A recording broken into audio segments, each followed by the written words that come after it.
ننگے سر نماز پڑھنا کیسا ہے؟ ننگے سر نماز پڑھنے سے رزق پر کیا اثر پڑتا ہے؟ کیا ننگے سر نماز پڑھنا جائز ہے؟ بسم اللہ الرحمن الرحیم۔ السلام علیکم ورحمۃ اللہ وبرکاتہ۔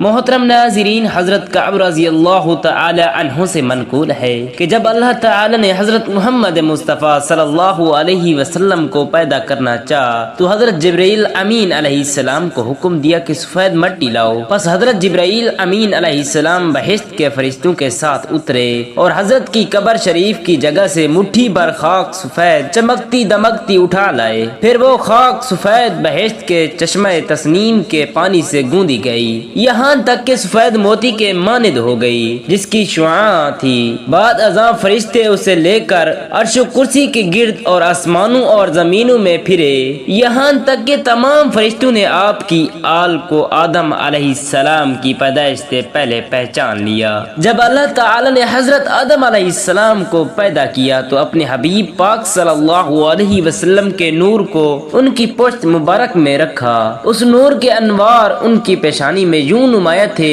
جیسے آفتاب آسمان میں اور چاند اندھیری رات میں، اور ان سے عہد لیا گیا کہ یہ نور پاک پشتوں سے پاک رحموں میں منتقل ہوا کرے۔ اسی واسطے جب وہ حضرت اما حوا علیہ السلام سے مقاربت کا ارادہ کرتے تو انہیں پاک و پاکیزہ ہونے کی تاکید فرماتے، یہاں تک کہ وہ نور حضرت اما حوا علیہ السلام کے رحم پاک میں منتقل ہو گیا۔ اس وقت وہ انوار جو حضرت آدم علیہ السلام کی پیشانی میں تھے حضرت اما حوا علیہ السلام کی پیشانی میں نمودار ہوئے۔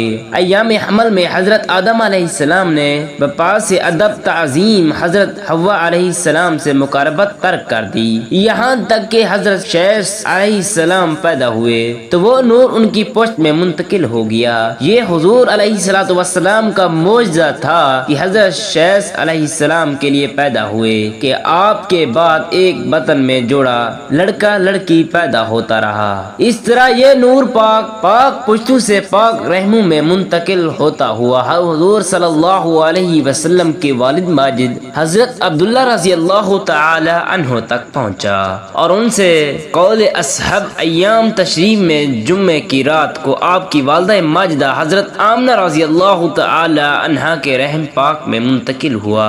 اسی نور کے پاک و صاف رکھنے کے لیے اللہ تعالی نے حضرت کے تمام آبا و اجداد کو شرک و کفر کی نجاست اور زنا کی آلودگی سے پاک رکھا ہے۔ اس نور کے ذریعے سے حضرت کے تمام آبا و اجداد نہایت حسین و مرجع اخلاق تھے۔ اسی نور کی برکت سے حضرت آدم علیہ السلام ملائکے مسجود بنے اور اس نور کے وسیلے سے ان کی توبہ قبول ہوئی۔ اس کی برکت سے حضرت نوح علیہ السلام کی کشتی طوفان میں غرق ہونے سے بچی۔ اسی نور کی برکت سے حضرت ابراہیم علیہ السلام پر آتش نمرود گلزار ہو گئی، اور اسی نور کے طفیل سے حضرت انبیاء سابقین پر اللہ تعالی کی عنایت ہوئی۔ جب آن حضرت صلی اللہ علیہ وسلم غزوہ تبوک سے تشریف لائے تو حضرت عباس رضی اللہ تعالی عنہ حضور علیہ السلام کی اجازت سے آپ کی مدعا میں چند اشعار عرض کیے، جن میں مذکور ہے کشتی نوح کا طوفان سے بچنا اور حضرت ابراہیم علیہ السلام پر آتش نمرود کا گلزار ہو جانا حضور صلی اللہ علیہ وسلم کے نوری کی برکت سے تھا۔ آپ کے وہ نور مقدس ذات ہے کہ اگر آپ نہ ہوتے تو ہرگز کوئی آدمی پیدا نہ ہوتا اور نہ کوئی مخلوق پیدا ہوتی۔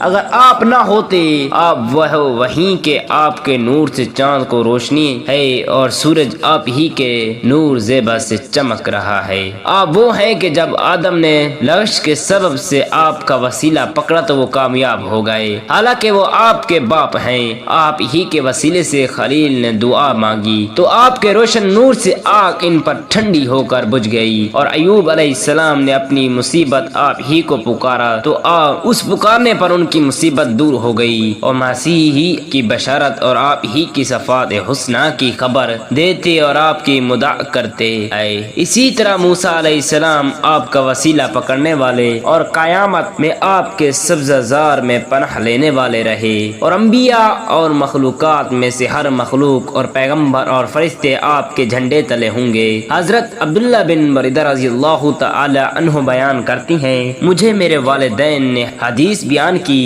مریدہ کہتی ہیں میں ابتدا میں مجھے حضرت علی رضی اللہ تعالی عنہ سے اتنی نفرت تھی کہ کسی نے اتنی نفرت کبھی نہیں رہی، اور حضرت علی رضی اللہ تعالی عنہ کی نفرت کی وجہ سے میں قریش کے ایک آدمی سے محبت رکھتا تھا۔ ایک مرتبہ اس شخص کو چند شہواروں کا سردار بنا کر بھیجا گیا تو میں بھی اس کے ساتھ چلا گیا، صرف اس بنیاد پر کہ وہ حضرت علی رضی اللہ تعالی عنہ سے بغض کرتا تھا۔ ہم لوگوں نے چند قیدی پکڑے اور رسول اللہ صلی اللہ علیہ وسلم کو یہ خط لکھا کہ ہمارے پاس کسی آدمی کو بھیج دیں جو مال غنیمت کا حصہ وصول کر لے۔ چنانچہ نبی کریم صلی اللہ علیہ وسلم نے حضرت علی رضی اللہ تعالی عنہ کو ہمارے پاس بھیجا۔ ان قیدیوں میں وسیعہ بھی تھے جو قیدیوں میں سب سے عمدہ خاتون تھی۔ حضرت علی رضی اللہ تعالی عنہ نے خمس وصول کیا اور اسے تقسیم کر دیا۔ پھر وہ باہر آئے تو ان کا سر ڈھکا ہوا تھا۔ ہم نے اس سے پوچھا اے ابو الحسن یہ کیا ہے؟ انہوں نے کہا تم نے وہ وصیہ دیکھی تھی جو قیدیوں میں شامل تھی، میں نے خمس وصول کیا تو وہ ان میں شامل تھی۔ پھر وہ اہل بیت نبوت میں آ گئی اور وہاں سے آل علی میں آ گئی اور میں نے اس سے صحبت کی ہے۔ اس شخص نے نبی کریم صلی اللہ علیہ وسلم کو خط لکھ کر اس صورتحال سے آگاہ کیا۔ میں نے اس سے کہا کہ یہ خط میرے ہاتھ بھیجو، چنانچہ اس نے مجھے اپنی تصدیق کرنے کے لیے بھیج دیا۔ میں نے نبی کریم صلی اللہ علیہ وسلم کی بارگاہ میں خط پڑھا اور کہا انہوں نے سچ کہا۔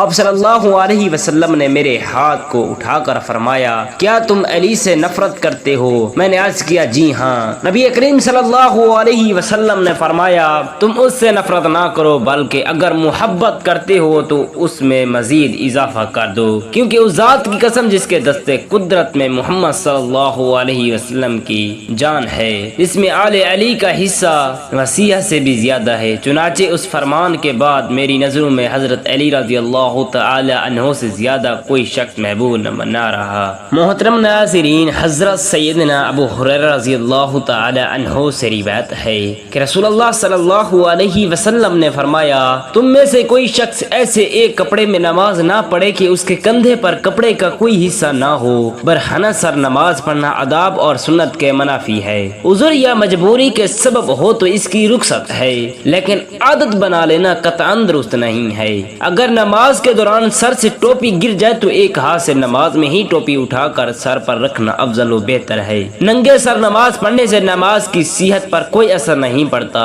نماز کی قبولیت کے لیے سطر کے مخصوص حصے کا ڈھانپنا ضروری ہے اور سر ان میں شامل نہیں ہے، لہٰذا ننگے سر نماز پڑھنے سے نماز صحیح ہوتی ہے۔ سر ڈھانپنا سنت و مستحب ہے، کیونکہ حضور صلی اللہ علیہ وسلم عموماً سر پر امامہ باندھ کر نماز پڑھا کرتے تھے۔ یہ نماز کی زینت اور احترام کے لیے مستحب سمجھا جاتا ہے۔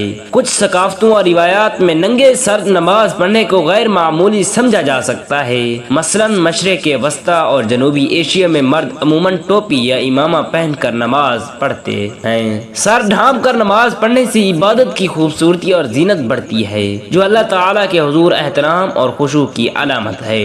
بعض علماء کے نزدیک سر ڈھانپ کر نماز پڑھنے سے نماز میں خشوع اور خضوع پیدا ہوتا ہے، جو عبادت کے لیے اور اس میں روحانی کیفیت کو بڑھاتا ہے۔ حضور صلی اللہ علیہ وسلم نے فرمایا جب تم میں سے کوئی نماز پڑھے تو اپنے دو کپڑے پہن لے، بے شک اللہ تعالیٰ زیادہ حقدار ہے کہ اس کے لیے زینت کی جائے۔ یہ ہے کہ ننگے سر نماز پڑھنے سے نماز کی صحت پر کوئی اثر نہیں پڑتا۔ سستی سے ننگے سر نماز پڑھنا یعنی ٹوپی پہننا بوجھ معلوم ہوتا ہو یا گرمی معلوم ہوتی ہو مکروہ تنزیہ ہے، یعنی ناپسندیدہ ہے۔ اور اگر تحقیر نماز مقصود ہے، مثلا نماز کوئی ایسی محترم شان یعنی اہم چیز نہیں جس کے لیے ٹوپی امامہ پہنا جائے تو یہ کفر ہے۔ اور خشوع خضوع یعنی نماز میں دل لگنے کے لیے سر برہنہ یعنی ننگے سر نماز پڑھی تو مستحب ہے۔ حضور اکرم صلی اللہ علیہ وسلم نے فرمایا اللہ تعالیٰ تجھے ہدایت پر قائم رکھے۔ اللہ تعالیٰ ہمیں حضور صلی اللہ علیہ وسلم کی سنت پر عمل پیرا ہونے کی توفیق عطا فرمائے اور ہمیں اسلامی تعلیمات کو سیکھنے اور سکھانے کی توفیق عطا فرمائے،